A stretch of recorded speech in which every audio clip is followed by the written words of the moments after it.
Everybody is using TikTok these days, especially those business owners. But with the ban with the ban that was put in place almost a week ago, many businesses are not using TikTok anymore and are finding ways to communicate with people using via social media with Facebook and Twitter. But for one person which you're about to meet, they feel threatened with the mother. Why would that ever happen? Here's Michaela Chavez. Christian Reisinger is the owner of Third Coast Shack. Hi, welcome in, you guys. She's also a TikTok content creator. Like, this one is one of the ones I was telling you had gone viral. Reisinger uses the app to advertise her own shop, We would hear constantly, like, we saw you on TikTok, we want to do a video. attracting new customers that she may never have gotten otherwise. She also uses TikTok to help others gain traction too. Restaurants, golf cart people like Island Outfitters, Stingray's Tap House, real estate agents, lots of Port Aransas places. But as the clock ticked closer to the shutdown, All natural essential oils. Come take a look. feelings of uncertainty started to creep in. It was very disappointing. I mean, we've built a good following, so I definitely will be putting not all my eggs in one basket. And she wasn't the only one. I'd like to make just random videos that could relate with other people. Jenna Crow Carpenter was first introduced to live streaming games through her kids. I was like, oh, I think that'd be kind of fun. Her hobby quickly turned into a side hustle. If I make $10, you know what? That's $10 I didn't have. That's $10 for gas. That's, money for things for my kids. But more than that, It becomes a family. Crow Carpenter uses the app to host mental health talk live streams and mom talk groups. Some are afraid to seek help. Some are afraid to go see a therapist. Some are afraid, and it's like it's just to be that support, to be that safe place. Actively trying to break the negative stereotype. Where there's people like, oh, you're just get a job. You're a lazy live streamer. While the TikTok trouble remains in limbo, local creators will continue with caution. Do I trust the government right now? No. I'm just in fear that the rug is going to get pulled out from under me, just as a lot of other creators I know. TikTok still does not have a buyer to keep the app up and running after the 75-day extension. Both Crow Carpenter and Reisinger say they are utilizing other apps, not just TikTok. With your neighborhood news in Port Aransas, I'm Michaela Chavez, Chris 6 Sunrise. And there's other ways, like we talked about. You have YouTube Shorts. There's also Facebook. There's also Instagram. I mean, many people have said, well, I'm deleting my Facebook, I'm deleting my Instagram, and I'm using TikTok. I don't care what people say.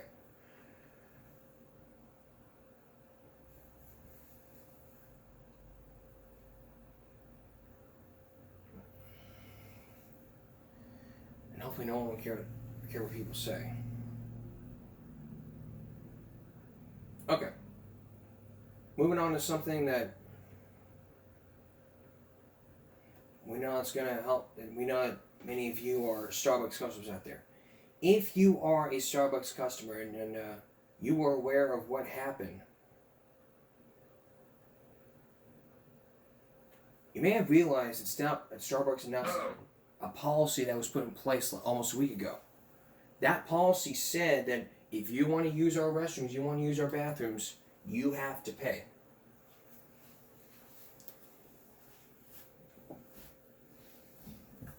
And a lot of people feel questioned about where it went or where it goes. You know? What if some people need to use the bathroom? What if some people need to go to have a seat or wait for someone to come pick them up?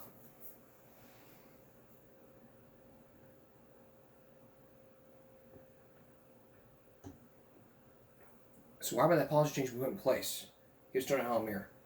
I don't understand why they would do this out of nowhere, given that it's winter essentially. This is like the worst time to do it, I think. Think about it. If I have to buy something in order to go into Starbucks, what happens if I look at the menu and leave? Have I somehow violated the law? Frustration was clearly percolating in these two Starbucks customers as they gave their thoughts on Starbucks' reversal of its open door policy. That change goes into effect January 20th, but this content is already brewing. Starbucks is known to be very open, and coffee shops all around are supposed to be open. Like, where does it lie? Where does the line lie? The policy will now allow only paying customers to use its cafes, patios, and restrooms. In a statement, the coffee chain says, quote, "By setting clear expectations for behavior and use of our spaces, we can create a better environment for everyone," end quote. Something that left both of these customers confused. What happens if I buy 1 cup of coffee? Does that get me 10 minutes or 15 minutes? Starbucks said this change applies to all company-owned stores. This store on Leopard is a community store, where Starbucks says they provide economic opportunity in underserved communities. But Great Burke says the new policy goes against that. All people are part of the community. So either you're a paying customer store to the exclusion of other people, or you're a community store. Don't say you're a community store if not everyone in the community is welcome. In that same statement, Starbucks says it provided its managers 40 hours of training ahead of these changes. On the West Side, I'm your neighborhood news reporter, Tony Jaramillo, Chris 6 News. Feeding a large family can get expensive, but that's where Birdside Voila skillet meals come in. Seasoned white meat. Okay, now what's going to happen with the homeless people? No one will know, but we have a lot to say about this. We'll talk about that. We'll talk about this when we return. Still to come, an update about that judge who sentenced an update about the juvenile who was now released back to school, and that new law put in place. Later on, cruise ships. Stay with us. Alright. Earlier this week, we focused in on a juvenile who was released, who was taken off the sex offender registry and allowed to be back into a public school. If you didn't remember, we also focused on a judge who dismissed, who closed the case, but would not comment because of the pending litigation, which was no pending litigation because the case was dropped. It means he could talk about it. But many people in the Maryland community, in the Baltimore community, are very angry about this. Now lawmakers are pushing to close that loophole. Will it be closed? Here's Chris Papps. Harford County State's Attorney, Allison Healy, has been closely watching Project Baltimore's recent reporting. We are very concerned about the safety of the thousands and thousands of other kids who are in these schools. A teenage sex offender is now allowed to return to school in person. An investigation that found a juvenile rapist can now return to school in person after a Baltimore City judge's ruling removed him from the juvenile sex offender registry. You believe that's a flaw in the current law? Yes, I do. Healy's been watching for 2 reasons. First, the now 16-year-old committed the rape in Harford County. Healy's office prosecuted the case before it was transferred to Baltimore City in January 2024. The other reason is because Healy is helping to draft legislation she says fixes a flaw in state law. To put a sex offender back in a school with children, who cannot defend themselves, cannot have a teacher looking over them at every step they take throughout the school. There are other ways for them to get an education that does not put the other students at risk. Right now, under Maryland law, if a juvenile commits first-degree rape, second-degree rape, and certain third-degree sex offenses, that juvenile's name must appear on the Juvenile Sex Offender Registry, which bars the offender from in-person school learning. But Healy says the flaw in our system is that when probation ends, the juvenile is removed from the registry, allowing them to legally return to school in person. That is a problem. Working with Harford County Delegate Mike Griffith, Healy has drafted legislation that would mandate that juvenile sex offenders remain on the juvenile registry until probation is terminated or until the juvenile turns 18 years old, whichever occurs later. It would still be possible for an 18-year-old to come off the juvenile registry and return to school, but at that point, the offender is an adult, and if they are not on probation, juvenile court has no jurisdiction.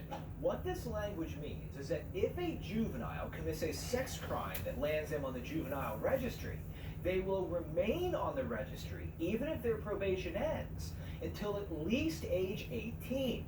However, if this bill passes, it will not apply to cases already adjudicated.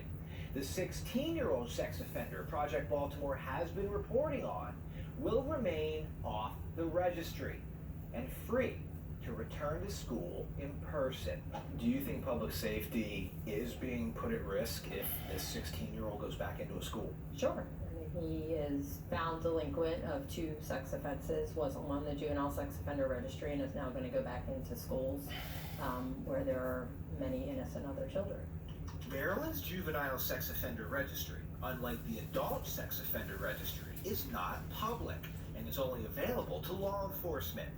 It's maintained by the Department of Public Safety and Correctional Services, which tells Fox 45 News, as of December 15th, 2024, 112 juveniles appeared on the list statewide. It is important for these offenders to remain on the registry until they're 18 so that the schools can take appropriate action to protect the rest of the kids. House Bill 814, Juvenile Law Reform, Amendment Number 1. During the 2024 legislative session in Annapolis, lawmakers passed language that banned juveniles who appear on the Juvenile Sex Offender Registry from attending school in person, an idea that was challenged. The ACLU of Maryland, Disability Rights Maryland, and the Maryland Office of the Public Defender all opposed the language. This bill is punitive and it denies children a basic right. This is a permanent lifetime ban on children. Healy is still making some adjustments to the language in the legislation,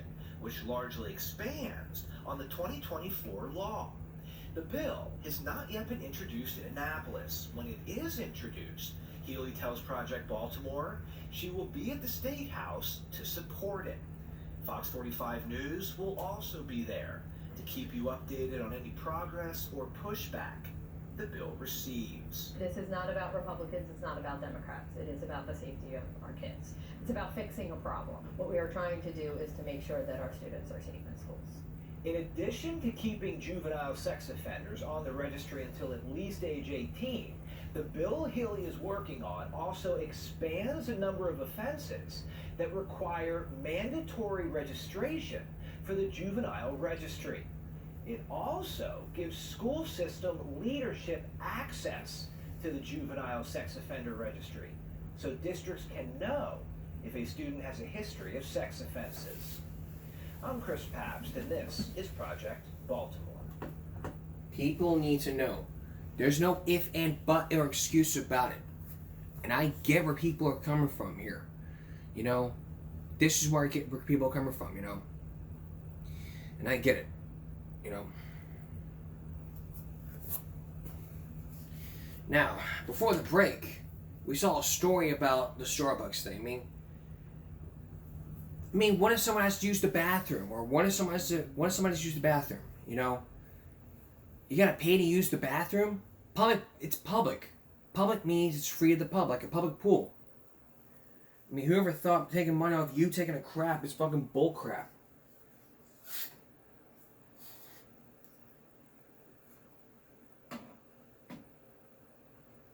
You just really can't make it that simple. And, you know, coming from me, I mean, you gotta sit there and say to yourself, well, let's just make an exception for homeless people who don't have, we support the homeless, but we're gonna make them pay. It's like, what the hell, man? What the heck? Coming up, Beauty and the Beast. Still ahead, the cruise ships. A primetime investigation into cruise ships. Stay with us. You know, Hollywood features take months, if not years, in the making. Over 30 years ago, if you were aware that Disney made a great film, you might have realized it took years in the making. Take the example of Beauty and the Beast. If you saw the movie from years ago, you might have realized that Disney had a hit back then. It lost some money, but it got back some money. What you're about to see from years ago was a behind the scenes of the film in progress. And as we're about to show you, it's the cost of a pencil. Here's Bob Brown.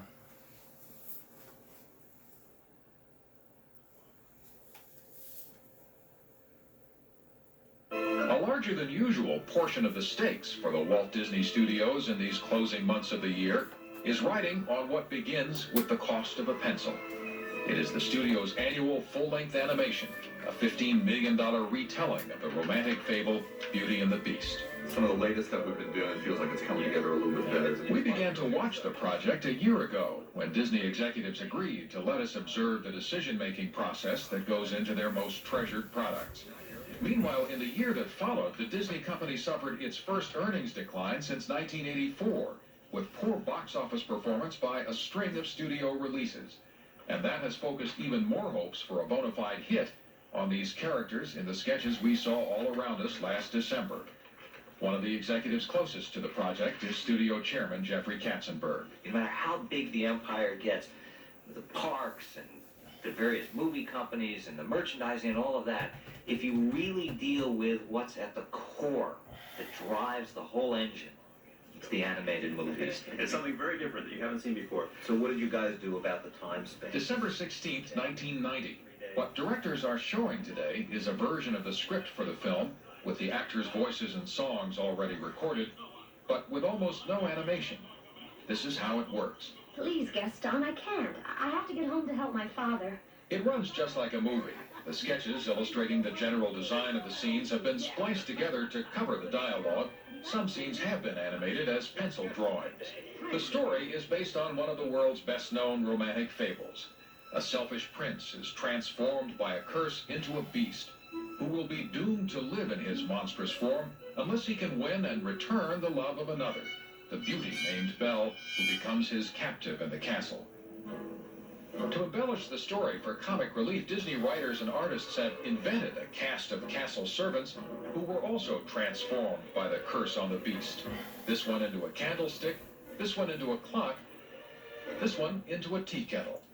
So I'm just going to go through in order of things here, and Katzenberg is a hands-on executive who stays involved in studio projects. My problem is the Beast character, although you've taken... And whose emphasis is on story concepts. In this case, how to make the audience respond with sympathy to a monster.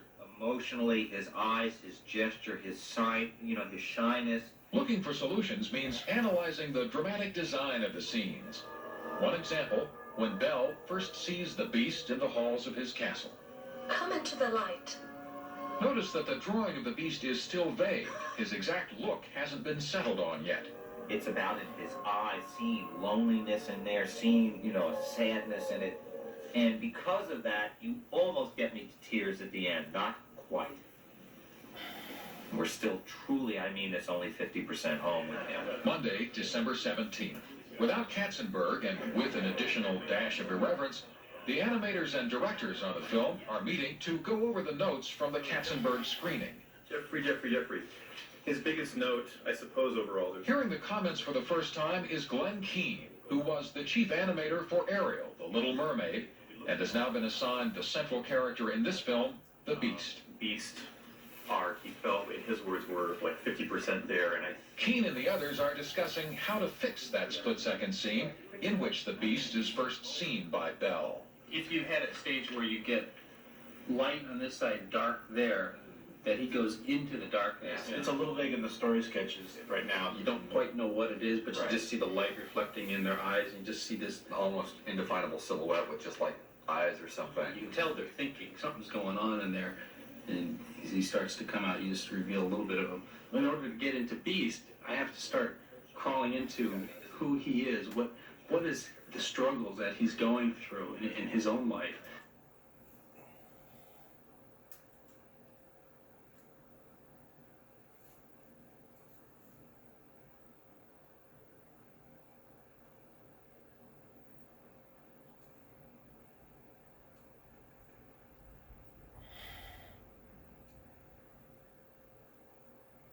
To me, the inside is more important than the outside. Though everybody around here wants, what's he going to look like? What's he going to look like? And I'm thinking, yeah, but how does he feel? How does he feel?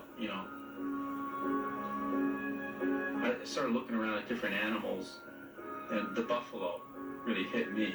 He's big and massive and powerful. But you look into his eyes, and there's kind of a sadness to them. There's like a window to his soul. I mean, all the animation to do, and seeing what a challenge it's going to be to animate him. You know, you look at it and you think, wow, this really has potential of being something really incredible if we can just get The problem here, too much work and not enough time. The studio schedule of one new animated feature per year has placed a tremendous burden on Keane and the others. 11 months are left to complete well over 100,000 movie frames of expensive color animation for this project that's been in planning almost 3 years. Be our guest. Be our guest. During this first visit, we saw one scene that was almost ready for full animation as it was presented in storyboard form. And if the animated scene is half as entertaining as the presentation, it'll be money well spent.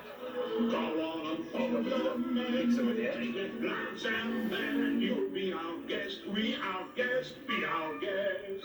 In a performance worthy of Robin Williams, storyboard supervisor Roger Allers raced through the picture layout, changed the boards, and mimed how the song, called Be Our Guest, will turn into an extravaganza of dancing saucers and spoons, led by a singing candlestick, serving up a banquet for the beauty.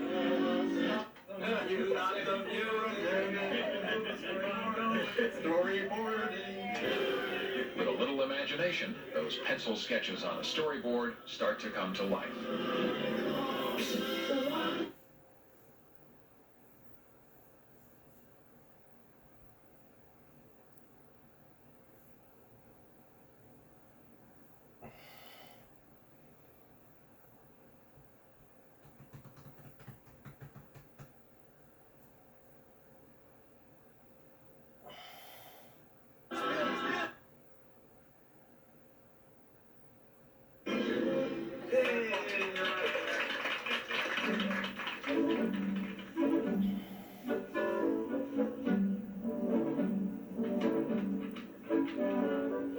So when we left just before last Christmas, the characters and the settings where they would act out their roles were being finalized.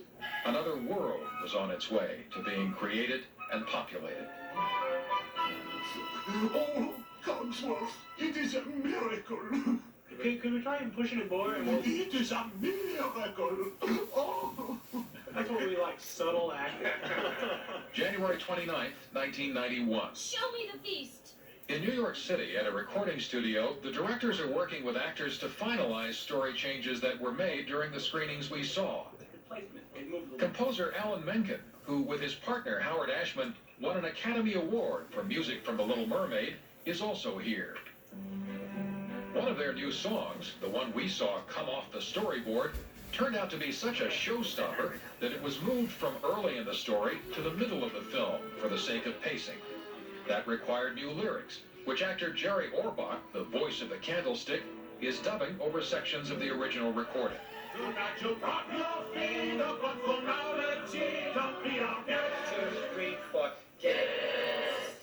You want to see how far it's come since we first saw it?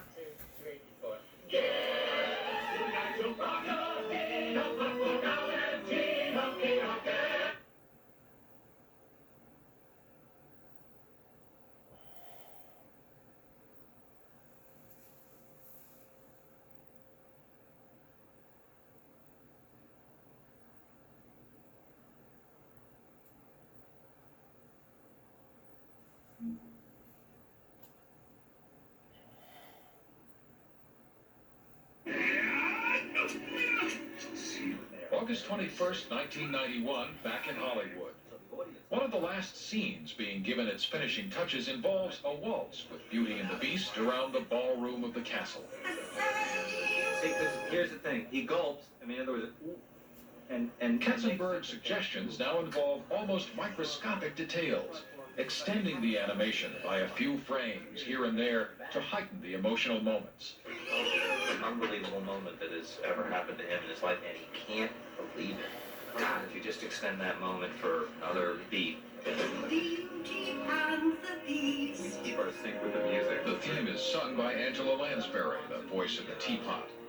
The music has an emotional pull beyond what's on screen because of a tragedy that occurred since we were last here.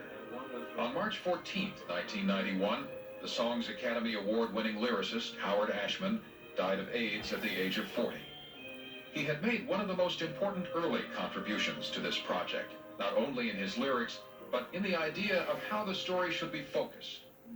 The thing that Howard, I think, really insisted on in telling the story, it was the Beast story, which I think ultimately is the most successful thing in this movie, is Glenn's portrayal of the Beast and making it his story, making you really care about him.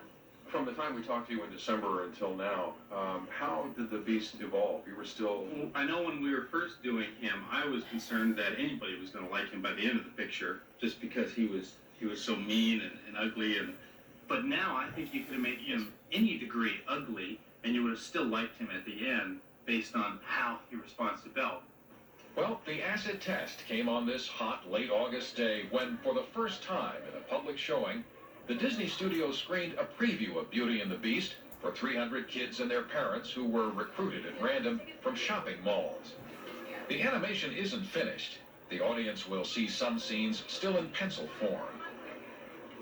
But from the moment this time-honored signature appeared, through the moments we saw develop on the drawing board, this toughest of all audiences stayed put. Once upon a time, in a faraway land, a young prince lived in a shining castle. Although he had everything his heart desired. At a restaurant a block from the theater, we gathered with members of the animation staff to wait for the audience research results to come in. When they did, they were very good. But box office receipts determine success, and they must wait for those to see if a badly needed hit can come from this division, where the stars work with pencils, the locations are imaginary. Just one little teeny beat more, you'll nail it. Just a little change. Come into the light. Small to say the least.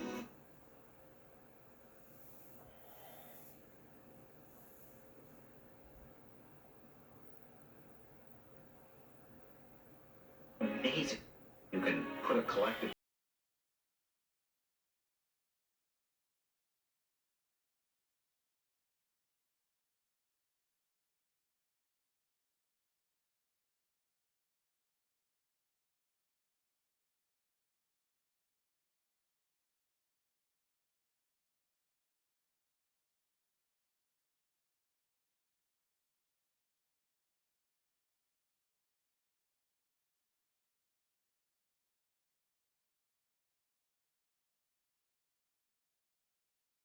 film or create.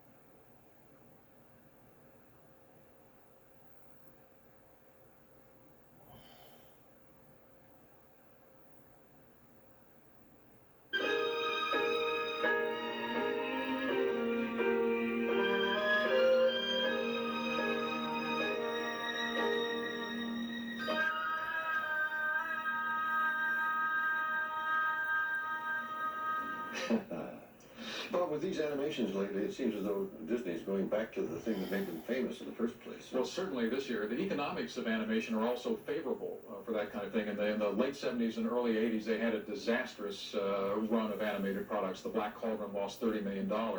Started to come back with Little Mermaid, which made $84 million in its initial release, and really provided a lot of momentum for this division to be in the situation it's in now. That'll be something to see. Thank you. And it was something to see years ago. If you saw the movie years ago, you might have cried. If you saw the other version that was released almost 10 years ago, over 7 years ago, at 7 years ago there was a re-release of Beauty and the Beast with Emma Watson, Hermione Granger, Harry Potter. You were to compare the two like I did last year. 1991, this was the original one with no special edition. But when the special edition came out 20 years ago, there was one song that was not added. Human Again. Well, they've also added into the 2017 one. So if you saw that, and you compare and contrast, you might see the animated was better than the original, than the real life. But who knows? We're gonna take a break. We'll be right back. Cruise ship crime. It's not something you would see probably on Dateline or in 48 Hours or in 2020.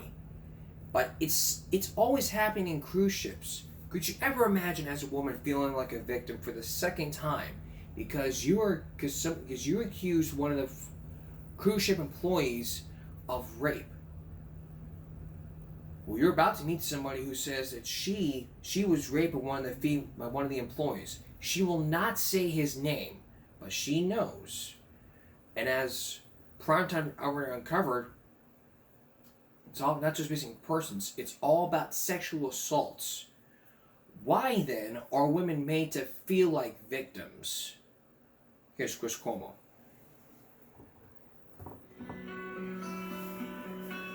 Sharing what it's like to be the victim of sexual assault is difficult enough, let alone to discuss it in front of Congress. But these women came forward because they want people to know what happened to them on board a cruise ship. On the last night of the cruise, I was drugged by a bartender employed by the cruise line and sexually assaulted. Being raped is an enormous hurt in her whole being that could never begin to heal. Our primetime investigation took us into the realm of sex assaults at sea. We found case after case filed by Jane Doe, anonymous victims. Almost all of them settled under terms of confidentiality. Critics say this is one tactic the cruise industry uses to keep crime out of the spotlight. I believe there are hundreds and hundreds and hundreds of victims that have never come forward. I believe that with my whole soul. That's why I'm here. I want them to come forward. Marilyn Decker's daughter, Jamie, refused to become another Jane Doe and let the cruise line industry silence her. Jamie is now 19 years old. She grew up in the peaceful surroundings of Anchorage, Alaska. And several years ago, her parents capped off a cross-country trip with a week-long vacation on the Carnival cruise ship, Sensation. So we all felt like we were all about to have a really wonderful vacation. Jamie was excited to be on her first cruise and signed up for the teen activity group. I was 12, but I didn't want to hang out with the little kids really, and I was just kind of at the age where I wanted to be older and hang out with older kids. On the 5th day, the cruise ship was going to be pulling into port at Cozumel, Mexico. Jamie joined the teen group for a swim and was looking forward to a ping pong tournament after lunch. I got out of the pool. People were scattering. They were going to take showers. They were going to go meet their mom and go eat lunch. And Jamie was heading back to her cabin, she says, when a man approached her. He had a tag on with the logo of the cruise on it. He had his name on it. I mean, he was a crew member. So he comes up to you, and what does he say? Well, at first he just got in the elevator, and he asked me if I was having fun and if everything was okay. And then he asked me if I wanted to go see where the dolphins played, where the crew members got to go see where the dolphins played. And that's where it all kind of started. At the time, she simply thought the crew member was offering her a special treat. First of all, I was 12. I loved dolphins. And second of all, I was going to get to go to a place where nobody else could go. So I was special. She says the crew member then gave her directions to meet him in a remote area of the ship. He showed up moments after she arrived. And then he led me into this room. And he showed me the porthole where the dolphins played. Then, she says, he started to make her uncomfortable. And he says, oh, you have strong shoulders and a strong back. I didn't know how to react. I was kind of freaked out. I never had a man come on to me before, and I certainly didn't know how to handle it, especially an older man. At this point, I'd never even kissed a boy. I mean, it didn't even cross my mind that he was planning to rape me. But that was exactly his plan. Instead of being in the arms of her father, the 12-year-old was now in the clutches of a crew member. He made sure that he was between me and the door at all times. There was never one point when I could have even wanted to run from him. And at that point, he started to touch me and to kiss me, and I started screaming and fighting. And then I think he just got fed up with me fighting, and he took my dress off to lay down. I stopped fighting him. I stopped screaming. It was funny to him. Nobody could hear me and he knew it. Nobody was looking for me and he knew it. He could do whatever he wanted and nobody would know. There on that cold steel floor, Jamie says the crew member raped her. I remember it was silent tears at this point. It was where I had nothing left to scream and nothing left to really give. It was just, I had no facial expression. It was just blank stare. After the assault, he finished with a threat. He told me that if I were to ever tell anybody, that A, he would kill me and then go after my family.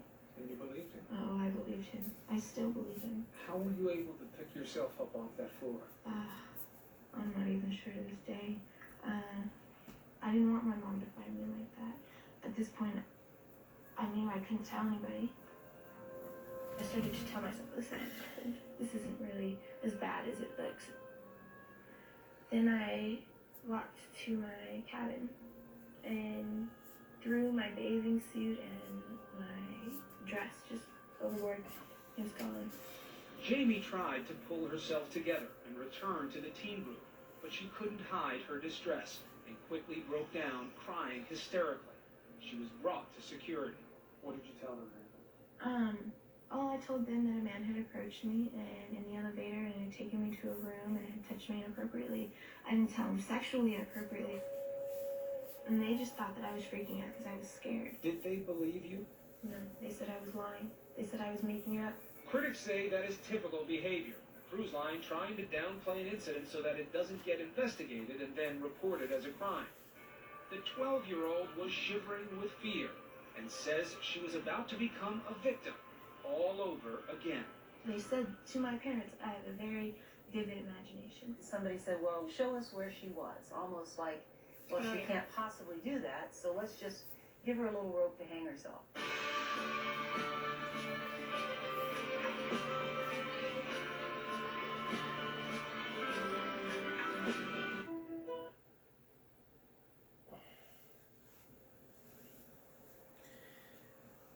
When we return, Jane retraces her steps and finds out and tells Primetime all about the events that happened on that cruise ship. Why would they not believe her when it came to sexual assault or rape? And what does the cruise line have to say when it comes to sexual assault or reporting abuse? Chris Cuomo with the conclusion of our story. Stay with us.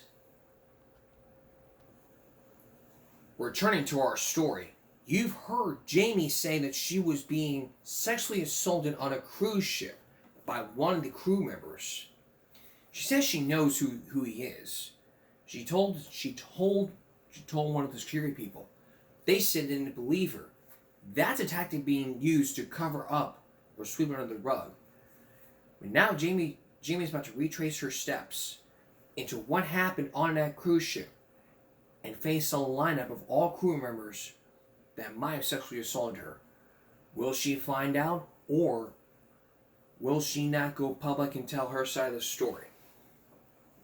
Once again, Chris Cuomo.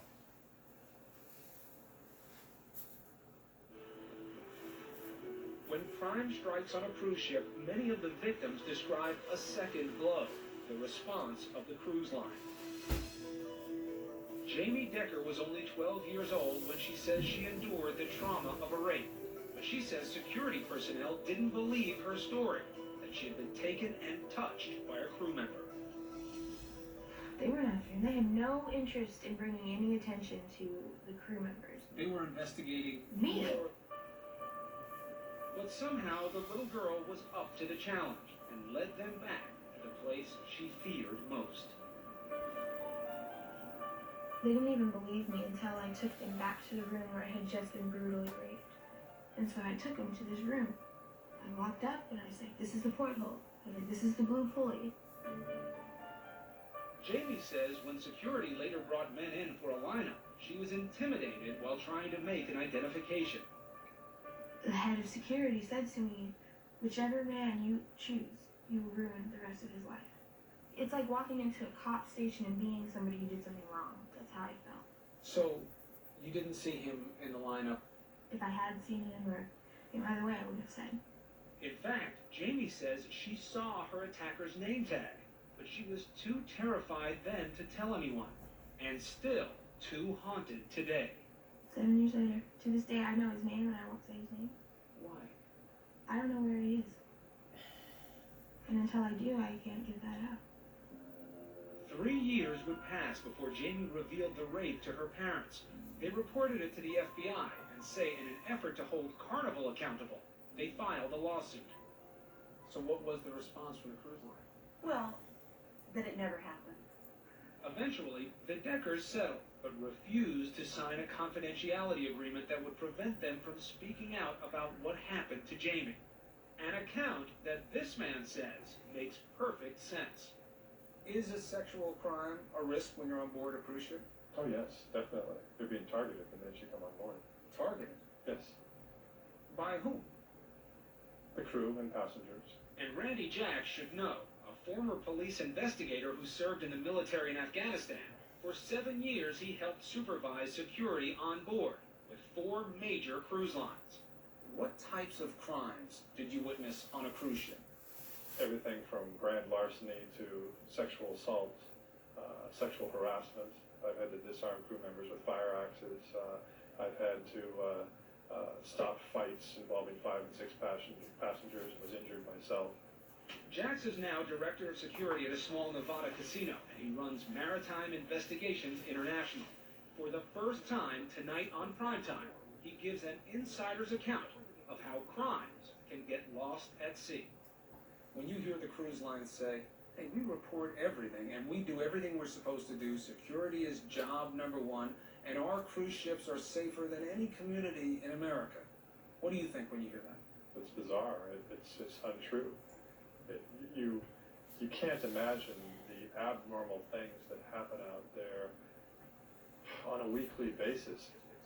But cruise industry consultants painted a different picture last month before a congressional subcommittee. When you buy a ticket for a cruise, you have a 4 in 1 million chance of being sexually assaulted. That's identical to the chance of being struck by lightning. Cruise ships are remarkably safe. Out of the more than 31 million passengers carried over the past 3 years, passengers and crew, I should say, there were 178 total claimed sexual assaults, 24 missing persons, excluding the 5 who were rescued or found, and 4 robberies. Those numbers are made by people that don't do what I do at sea. The reality about the numbers is that they're much higher than what it is that they're reporting. And then there's the question of potential predators on board.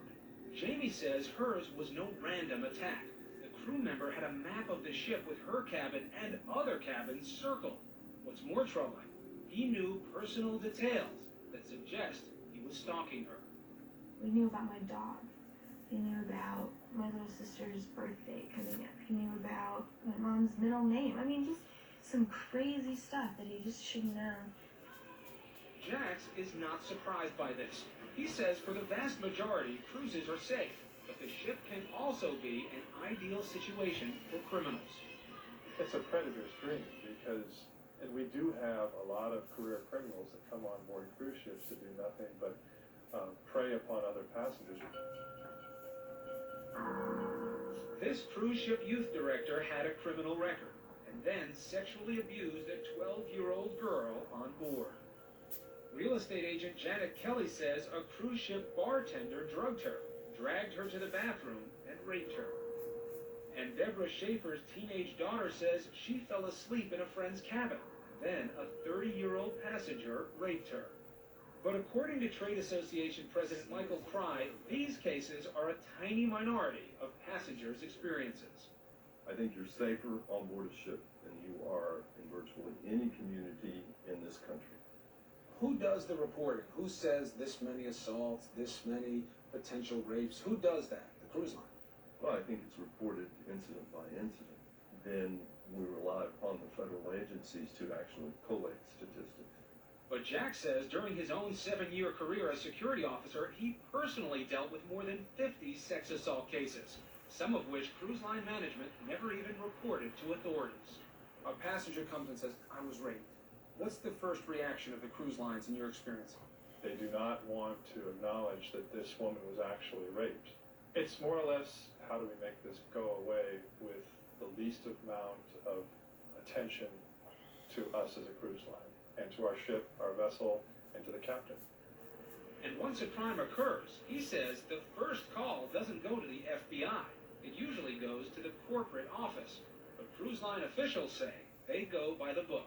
If there is some indication of foul play, then the evidence is preserved, the potential crime scene is secured, and officials are notified. That's the protocol. That's the protocol. That is what is followed. Have you ever been in that type of situation where you knew something had happened, you knew it needed to be investigated, and instead you were pressured to, let's just keep this quiet? Yes. In your experience, were the crimes that happened on board all then communicated to the FBI? No. Heavens no. That's just a throwdown. If I write a report, it goes to the Home Office, but it's not like I'm sending it to the Chief of Police. I don't know where it goes. So as the issue now gets congressional attention, advocates are calling for independent law enforcement on board. But victims like Jamie Decker are also looking for cruise lines to change their approach when tragedy strikes. They were never on my side, and that's wrong. Jamie says all they need to do is ask themselves a simple question. What would they have done if it was their child? We were lulled into believing that our children were safe. I know that you're not necessarily safe on a cruise. I mean, I know that now. But I didn't know it at the time. Carnival Cruise Lines declined a request for an on-camera interview regarding Jamie Decker's allegations. In a letter, Carnival said that in light of the fact that no allegation of a sexual assault was ever made until a lawsuit was filed 3 years later, the company believes that the matter was fully investigated and properly handled. And as for Randy Jacks, Carnival says in the more than 10 years since he worked for them, they've revamped their security requirements and training procedures. But remember, he's also worked for 3 other major cruise lines since 2001. We'll be right back. You know, I never went on a cruise. But believe me, if I did, if I was on a cruise and a female crew member sexually assaulted me, I would report it. I would tell them what exactly happened. The name tag, with the name tag, the person. If I didn't know the name tag, I would describe them what she looks like. Then what I would do, they would sit on with me, I would walk around and say, well, this is exactly what happened. I would have evidence to prove. That's the whole reason why these cruise lines do not believe you, because nobody has any fucking evidence. So where does the spotlight go? It goes right back on the victims. But if I was in one of these crew members' shoes, I would be fessing up saying, yes, I was the one. I would come forward and I would just raise my hand. If I was one of those people that raped Jamie Decker, I'd raise my hand going, sir, there's no need for a pick out. I was the one that did it. Jamie, I am very sorry for what I have done. My actions were inappropriate. And if you want to take me to jail and press charges, I will suffer the consequences in prison. Go right ahead.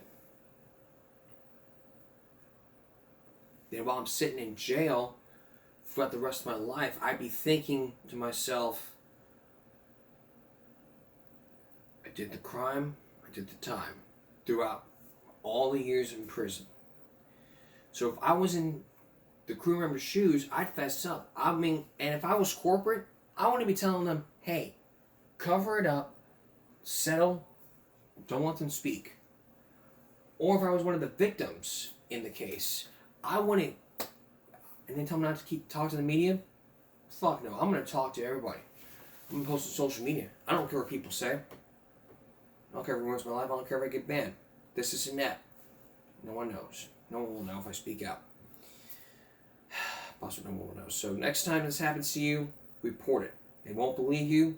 That you file a lawsuit. Don't take the settlement if you want. If you want to take the settlement, go right ahead. We're going to take a break. We'll be right back. Finally tonight, would you imagine getting your school bus visited by police officers while you're shouting, YouTube! Well, this 16-second viral break, our bus get yelled at by police. That's what happened 15 years ago.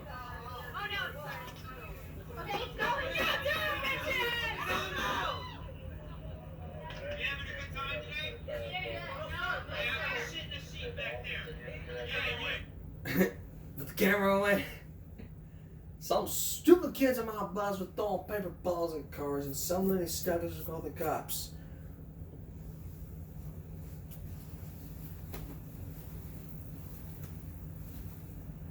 You throwing paper balls? I'm calling the police. 911. Someone's throwing paper balls at me on the school bus.